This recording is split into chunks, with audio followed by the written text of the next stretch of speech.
Hello বন্ধুরা, আশা করি সকলে ভালো আছেন। আপনারা তো এঁচোড়ের নানান ধরনের রেসিপি খেয়েছেন।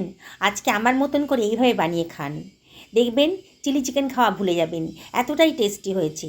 একেবারে অজানা একটা রেসিপি, একবার বানিয়ে খাওয়ালে বারে বারে কিন্তু রিকোয়েস্ট আসবে, আপনি না বানিয়ে থাকতেই পারবেন না। একটা ছোট সাইজের এঁচোড় নিয়ে নিয়েছি। এঁচোড়টা আমি কেটে নেব। আর এঁচোড়টা আমি আজকে একেবারে নতুন পদ্ধতিতে রান্না করেছি।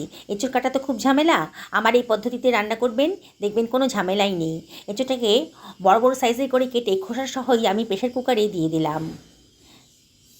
এঁচোড় কাটার কোনো সমস্যাই হবে না। এবার এর ভেতর দিয়ে দিচ্ছি হাফ টেবিল চামচ লবণ, হাফ টেবিল চামচ হলুদের গুঁড়ো, আর দিয়ে দিলাম জল। জলটা এমন করে দেবো যদি এঁচোড়গুলো ডুবে যায়। এবার আমি এর ভেতরে দিয়ে দিচ্ছি 1 টেবিল চামচ তেল। এবার প্রেশার কুকার ঢাকনাটা দিয়ে আমি 2টো সিটি হতে দেব। 2টো সিটি হয়ে গেছে। আরও মিনিট 5 আমি এটাকে রেস্টে রেখেছিলাম। দেখুন, দেখেই মনে হচ্ছে এঁচোড়গুলো কিন্তু সেদ্ধ হয়ে গেছে। এবার একটা চিমটার সাহায্যে আমি এঁচোড়গুলোকে একটা অন্য পাত্রের ভেতর তুলে রাখছি। এঁচোড় কাটা খুব ঝামেলা, এই পদ্ধতিতে করলে পরে কোনো ঝামেলাই হবে না। অনায়াসে একেবারে বিগিনার্সরাও এঁচোড় কেটে ফেলতে পারবেন। দেখুন, একটু ঠান্ডা করে নেব, তারপরে ছুরিতে তেল মাখিয়ে আমি এঁচোড়ের খোসাগুলো কেটে নিচ্ছি। একেবারে নরম হয়ে গেছে, কাটাতে কোনো প্রবলেমই নেই, আলু কাটার মতনই সোজা হয়ে গেছে এঁচোড় কাটাটা।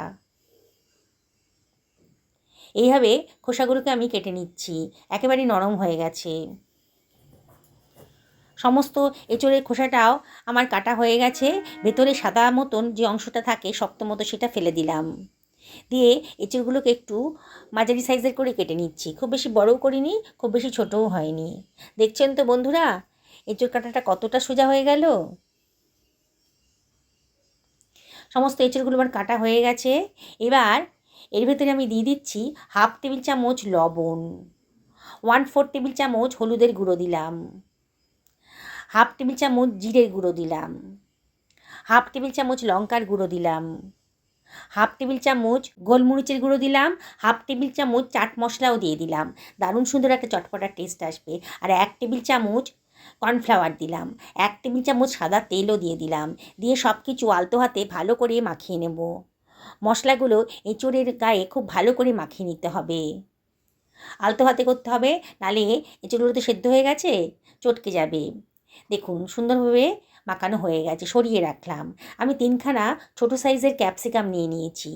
ক্যাপসিকামটা আগে থেকে ধুয়ে পরিষ্কার করে নিয়েছি। এবার ক্যাপসিকামগুলোকে আমি কেটে নিচ্ছি, মাঝের অংশটা ফেলে দেব। আর ক্যাপসিকামটাকে আমি একটু চৌকো চৌকো করে কেটে নিচ্ছি, খুব বেশি বড়ও হয়নি, খুব বেশি ছোটও হয়নি। কাটাটা হয়ে গেল, সরিয়ে রাখলাম। আমি একটা বড় সাইজের পেঁয়াজ নিয়ে নিয়েছি। যদি বড় সাইজের পেঁয়াজ না থাকে তাহলে আপনারা ছোট 2টো পেঁয়াজ নেবেন। এবার পেঁয়াজের খোসাটা কেটে বাদ দিয়ে দেব। পেঁয়াজটাকেও আমরা মোটা মোটা করে কেটে নিচ্ছি। দেখুন কীভাবে কাটছি। কাটাটা হয়ে গেছে, সরিয়ে রাখলাম। 2খানা ছোটো সাইজের টমেটো নিয়ে নিয়েছি। টমেটোটাকে আমি লম্বা লম্বা আর বড় বড় করে কেটে নিচ্ছি। সরিয়ে রাখলাম, কাটা হয়ে গেছে। একটা ফ্রাইং কড়াই আমি বসিয়ে দিয়েছি গ্যাস ওভেনে। এর ভিতর দিয়ে দিচ্ছি 3 টেবিল চামচ মতন সাদা তেল। তেলটা যখন গরম হয়ে গেছে তখন ম্যারিনেট করা এঁচোড়গুলো আমি এর ভেতরে দিয়ে দেব। সবগুলো এঁচোড় একসাথে ভাজতে পারবো না, ব্যাচে ব্যাচে ভাজতে হবে। হাই ফ্লেমেই রেখেছি।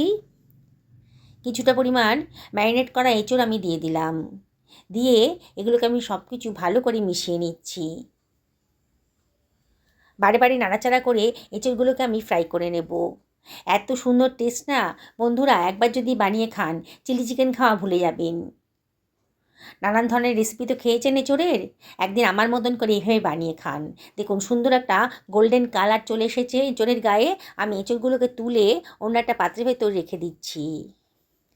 বাকি এঁচোড়গুলো আমি গরম তেলে দিয়ে দিচ্ছি, ওগুলোকে একইভাবে ভেজে নেব। যেসব বন্ধুরা রেসিপিটা দেখছেন অথচ এখনও আমাকে সাবস্ক্রাইব করেননি, তাদেরকে আমি রিকোয়েস্ট করব আমার চ্যানেলটা সাবস্ক্রাইব করার জন্যে। পাশে থাকা বেল আইকনটা অবশ্যই ক্লিক করে দেবেন, তাহলে আমার রান্নার নোটিফিকেশানটা আপনারা চটজলদি পেয়ে যাবেন। সমস্ত এঁচোড়গুলো আমার ভাজা হয়ে গেছে, আমি অন্য একটা পাত্রের ভেতর তুলে রাখলাম। এগুলো স্ন্যাক্স হিসাবেও কিন্তু চায়ের সাথে খেতে পারেন। ওই যে তেলটা ছিল গরম তেলটা, তার ভেতরে দিয়ে দিলাম খানিকটা রসুন কুচোনো, আর দিয়ে দিচ্ছি কতগুলো কারি পাতা। সুন্দর একটা গন্ধ বেরোবে। 1/2 টেবিল চামচ মতন লবণ দিয়ে দিলাম। দিয়ে এর ভেতরে দিয়ে দিচ্ছি 1/2 টেবিল চামচ গোটা জিরে। দিয়ে সব কিছু খুব ভালো করে ফ্রাই করে নেব। গ্যাসের ফ্লেমটা হাইতেই রেখেছি, আর অনবরত কিন্তু নাড়তে হবে। রসুনটাকে আর কারি পাতাটাকে একটু ভাজা ভাজা মতো করে নেব। সুন্দর একটা গন্ধ বেরোতে শুরু করেছে। এইবার আমি কেটে রাখা পেঁয়াজগুলো দিয়ে দিচ্ছি। ক্যাপসিকাম কুচানোটাও দিয়ে দিলাম। দিয়ে সব কিছু ভালো করে মিশিয়ে নিচ্ছি। গ্যাসের ফ্লেম কিন্তু হাইতেই রাখতে হবে, আর অনবরত কিন্তু নাড়তে হবে। এর ভেতর দিয়ে দিচ্ছি 1/2 টেবিল চামচ লঙ্কার গুঁড়ো, 1 টেবিল চামচ কাশ্মীরি লঙ্কার গুঁড়োও দিলাম কালারের জন্যে। এবারে আমি এর ভেতর দিয়ে দিচ্ছি 1 টেবিল চামচ ভিনিগার, হোয়াইট ভিনিগার দিলাম। আর দিয়ে দিচ্ছি 2 টেবিল চামচ সোয়া সস। টমেটো কুচোনোটা ছিল সেটাও দিয়ে দিলাম। দিয়ে এর ভেতরে দিয়ে দিচ্ছি কাঁচা পাকা কতগুলো চিড়ে রাখা লঙ্কা।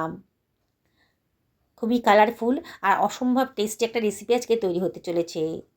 যেসব বন্ধুরা ফেসবুক থেকে দেখছেন তাদেরকে আমি রিকোয়েস্ট করব আমার পেজটা ফলো করার জন্যে। অনবরত কিন্তু নাড়তে হবে, তবে খুব বেশি এগুলোকে রান্না করা যাবে না, একটু নরম হলেই হয়ে যাবে। এর ভেতর 1 টেবিল চামচ মতন গোলমরিচের গুঁড়ো দিলাম। খুব সুন্দর একটা গন্ধ বেরোবে, আর কালারটাও খুব সুন্দর আসবে। অনবরত কিন্তু নাড়তে হবে। এইবারে আমি ভেজে রাখা এঁচোড়ের টুকরোগুলো এর ভেতরে দিয়ে দিচ্ছি। দিয়ে সব কিছু খুব ভালো করে মিশিয়ে নিচ্ছি। রেসিপিটা করতে আমার মিনিট 15 সময় লেগেছে, আর অসম্ভব টেস্টি একটা রেসিপি বানানো হয়ে গেল। আমি 1 বাটি জলের ভেতরে 1 টেবিল চামচ কর্নফ্লাওয়ার গুলে নিচ্ছি। সুন্দর করে গোলা হয়ে গেছে। এবার কর্নফ্লাওয়ার মেশানো জলটা আমি দিয়ে দিলাম। দিয়ে সব কিছু ভালো করে মিশিয়ে নিচ্ছি। দেখুন বন্ধুরা কতটা কালারফুল হয়েছে। একেবারে অজানা একটা রেসিপি। আগে হয়তো এরম ধরনের রেসিপি কোনো দিনই আপনারা খাননি। এবার দিয়ে দিচ্ছি 1 টেবিল চামচ মতো লবণ।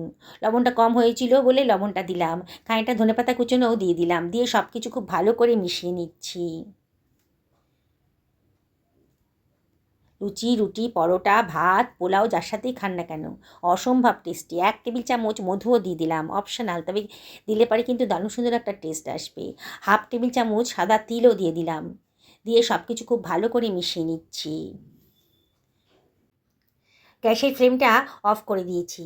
যাকে খাওয়াবেন না সে কিন্তু আপনার রান্নার প্রশংসা করবে। একটা অজানা রেসিপি। দেখুন কালারটা, দেখুন কতটা লোভনীয় হয়েছে। দেখেই কিন্তু খেতে ইচ্ছে করবে। আমি আপনাদেরকে রিকোয়েস্ট করব, একদিন অবশ্যই বাড়িতে বানিয়ে ফেলুন, পরিবারের সকলকে খাওয়ান। এঁচোড়ের নানান রেসিপি তো আপনারা খেয়েছেন, আর এই সময় কিন্তু বাজারে প্রচুর কচি কচি এঁচোড় উঠেছে। একদিন অবশ্যই আমার মতন করে বানিয়ে ফেলুন।